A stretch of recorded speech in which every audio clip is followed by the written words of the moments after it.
नमस्कार दोस्तों, welcome to my YouTube channel educate yourself. आज की इस वीडियो में बात करने वाला हूँ पोस्ट ऑफिस का एक बहुत ही बढ़िया स्कीम के बारे में, जिसका नाम है post office RD scheme, recurring deposit भी जिसे लोग कहते हैं। ऐसे तो आज के ज़माने में बहुत सारे इन्वेस्टमेंट टूल्स हैं। लोग हाई रिटर्न के चक्कर में अलग अलग इंस्ट्रूमेंट में अलग अलग सेक्टर में इन्वेस्ट करते हैं, जिसमें एक म्यूचुअल फंड का एसआईपी बहुत ही पॉपुलर है। इसमें कोई डाउट नहीं है कि म्यूचुअल फंड में जो एसआईपी का रिटर्न है बहुत ही हाई है, लेकिन इसमें रिस्क तो है। रिवॉर्ड के साथ ये इसमें बहुत हाई रिस्क भी रहता है। लेकिन आज जिस स्कीम के बारे में मैं बताने वाला हूँ, जिसे पोस्ट ऑफिस आरडी स्कीम कहते हैं, इसमें एक जो रिवॉर्ड है बहुत ही बेहतरीन है, लेकिन रिस्क जीरो है। इसमें किसी तरह का कोई रिस्क नहीं है। चलिए वीडियो को शुरू करते हैं। और अगर आप वीडियो चैनल पे नए आए हैं तो चैनल को जरूर सब्सक्राइब करें। वीडियो पसंद आए तो आप उसे शेयर करें, लाइक करें और अपना कमेंट देना ना भूलें। तो इस वीडियो में मैं बात करूंगा एलिजिबिलिटी, आरडी अकाउंट ओपन करने का क्या एलिजिबिलिटी है, condition for opening account, account open करने के लिए क्या क्या कंडीशंस है, इंटरेस्ट रेट के बारे में बात करूंगा, डॉक्यूमेंट्स क्या क्या इसमें लगते हैं। माफ कीजिएगा, ये आरडी अकाउंट है, इसमें डॉक्यूमेंट क्या क्या लगेंगे आपको अकाउंट ओपन करने में। और इसमें एक ऑटोमेटिक ट्रांसफर का फैसिलिटी है। अगर आपके पास सेविंग्स अकाउंट है पोस्ट ऑफिस में, तो जब आप आरडी अकाउंट ओपन करेंगे तो ऑटोमेटिक आपका इंस्टॉलमेंट एसबी से आरडी में चला जाएगा। तो इस आरडी स्कीम को मैं 2 पार्ट में कवर करूंगा, बिकॉज ये बहुत बढ़िया स्कीम है। तो मैं चाहता हूं कि इसे 2 पार्ट में कवर करूं और आपको डिटेल्स में मैं बता सकूं। तो आइए वीडियो को शुरू करते हैं।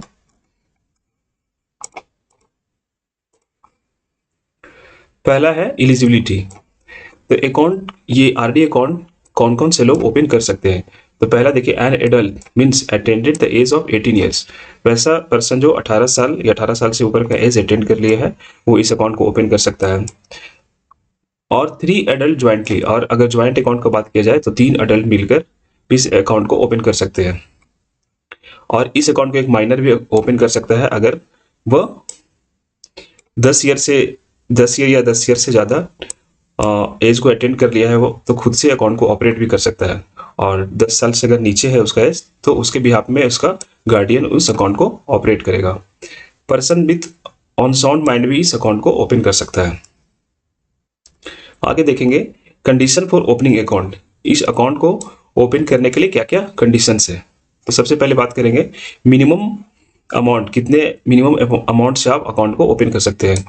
तो 100 रुपीज है, आप 100 रुपये से इस अकाउंट को ओपन कर सकते हैं। और इसका मल्टीपल 10 है, 10 के मल्टीपल्स में आप इसमें डिपॉजिट कर सकते हैं, अपना इंस्टॉलमेंट को रख सकते हैं। नेक्स्ट है, there is no maximum limit of amount for opening account. Account open करने के लिए मिनिमम तो 100 रुपये आपको चाहिए ही, लेकिन मैक्सिमम का कोई लिमिटेशन नहीं है। यहाँ पे कोई लिमिटेशन नहीं है मैक्सिमम अमाउंट का। नेक्स्ट है, there is no restriction for opening any number of account. यहाँ तो अमाउंट का बात हुआ, अब यहाँ पे एनी नंबर ऑफ अकाउंट आप ओपन कर सकते हैं, कोई रिस्ट्रिक्शन नहीं है। 1 2 3 4 5 100 आप कितना भी अकाउंट को ओपन कर सकते हैं। नेक्स्ट है, the account is open for the period of 5 years. Account जो है ये 5 साल के लिए होता है। इसका जो पीरियड है आरडी अकाउंट का, ये 5 ईयर्स का होता है। A fixed amount of denomination has to be paid throughout 5 years. अगर आप अकाउंट ओपन करते समय किसी एक डिनोमिनेशन का, सपोज 1000 का आपने सिलेक्शन किया कि मैं 1000 का इंस्टॉलमेंट हर महीने पे करूंगा, तो ये आपको अगले 5 सालों तक 1000 ही फिक्स रहेगा।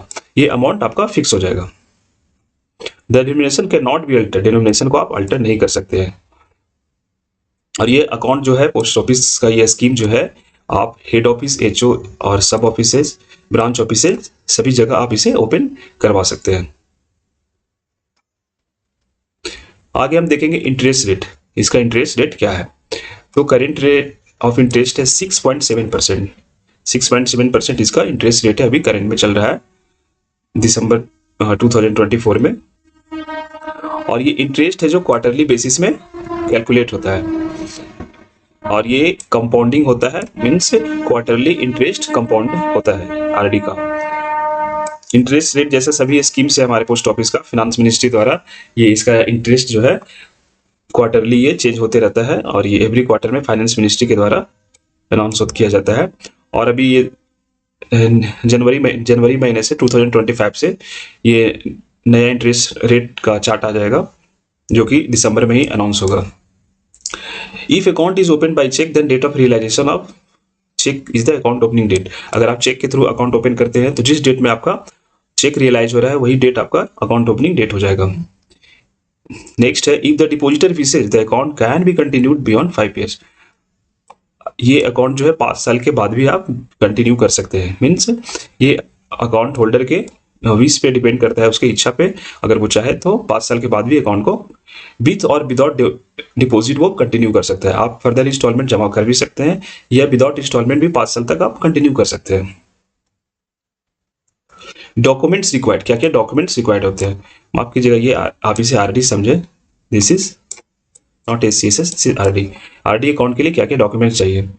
तो जैसे सभी अकाउंट में आपको डॉक्यूमेंट चाहिए, सिमिलरली आरडी अकाउंट में भी उसी तरह का डॉक्यूमेंट चाहिए। जैसे आईडी प्रूफ चाहिए, एड्रेस प्रूफ चाहिए, रिसेंट फोटोग्राफ चाहिए, अकाउंट ओपनिंग फॉर्म आपको फिलअप करना पड़ेगा, केवाईसी डॉक्यूमेंट आपको सबमिट करना पड़ेगा, एंड नॉमिनेशन तो मैंडेटरी है। अभी पोस्ट ऑफिस में नॉमिनेशन को मैंडेटरी कर दिया गया है, विदाउट नॉमिनेशन अकाउंट ओपन नहीं होगा। नेक्स्ट देखते हैं deposits by automatic transfer from savings account.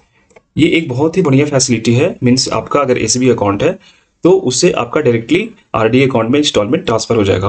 आपको हर महीने आपको पोस्ट ऑफिस विजिट कर कैश में या किसी और मोड से आरडी अकाउंट में कोई डिपॉजिट करने की आवश्यकता नहीं है। ये ऑटोमेटिक फैसिलिटी है।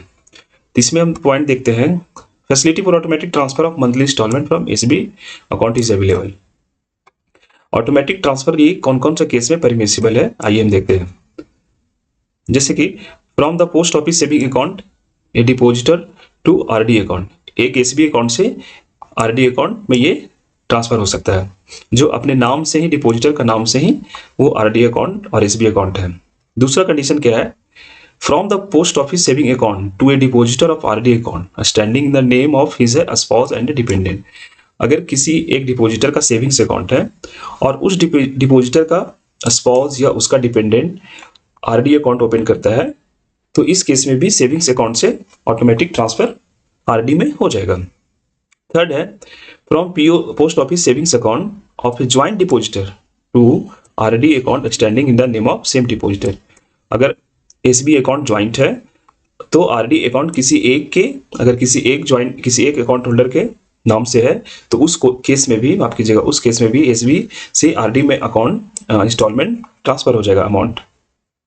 फोर्थ है from joint B type savings account to RD account in the name of dependent children of either of the joint account holder. Means अगर joint B type savings account है और RD account उसके dependent children के नाम का है, इस case में भी एसबी से आरडी में ट्रांसफर हो सकता है। लेकिन सबसे जरूरी बात, the savings and RD account means SB and RD account should stand open in CBS post office. दोनों एसबी और आरडी सीबीएस पोस्ट ऑफिस में होनी चाहिए।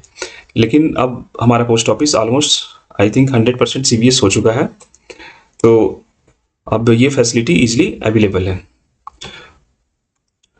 तो आज हमने आरडी का पार्ट 1 के बारे में देखिए, एलिजिबिलिटी क्या है, कंडीशन फॉर ओपनिंग अकाउंट क्या है, इंटरेस्ट रेट क्या है, डॉक्यूमेंट्स क्या क्या चाहिए, और deposits by automatic transfer means SB से आरडी में फैसिलिटी है। तो नेक्स्ट वीडियो अगले इसके पार्ट 2 में हम लोग बात करेंगे डिफॉल्ट फी के बारे में कि अगर आप आरडी का इंस्टॉलमेंट मिस करते हैं तो क्या डिफॉल्ट फी आपको देने पड़ेंगे। एडवांस डिपॉजिट का भी फैसिलिटी है, मीन्स अगर आप एडवांस डिपॉजिट करते हैं तो उस पर क्या रिबेट का फैसिलिटी है। आरडी में आप विड्रॉयल भी ले सकते हैं, आप इसे पीएमसी भी कर सकते हैं, प्री मैच्योर क्लोज भी कर सकते हैं, और नॉर्मल क्लोजर पे आपको क्या फैसिलिटी मिलेगा। आई होप आपको ये वीडियो पसंद आया होगा और काफ़ी इन्फॉर्मेटिव लगा होगा। वीडियो पसंद आया है तो ज़रूर आप इसे शेयर करें, and thank you for watching my video. Thank you.